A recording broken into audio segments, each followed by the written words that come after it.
ప్రజలు జల్లికట్టుకు దూరంగా ఉండాలని నగరి డీఎస్పీ సయ్యద్ మహమ్మద్ అజీజ్ అన్నారు. ఈ సందర్భంగా వెదురుకుప్పం పోలీస్ స్టేషన్లో మంగళవారం సాయంత్రం ఏర్పాటు చేసిన మీడియా సమావేశంలో ఆయన మాట్లాడుతూ, ఈ జల్లికట్టు వల్ల యువత చెడు మార్గంలో వెళ్లే అవకాశం ఉందన్నారు. పశువులను హింసించడం వల్ల అవి బాధకు లోను కావడం జరుగుతుందన్నారు. ఒకరోజు మాత్రమే సంతోషంగా ఈ జల్లికట్టు నిర్వహించుకోవాలని అధికారి తెలిపారు. ఒక రాంగ్ వేలో చెడిపోవడం జరుగుతుంది.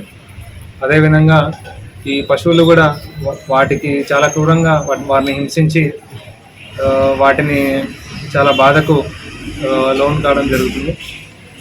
సో మా పోలీస్ వారి తరఫున మీకు చెప్పడం ఏంటంటే, జల్లికట్టుని జరుపుకునే టైంలో ఒక్కరోజు మాత్రమే మీకు పర్మిషన్ దొరుకుతుంది. కాబట్టి ఆ రోజు జరుపుకుంటే అందరికీ అది మంచిగా ఒక మెసేజ్ వెళ్తుంది.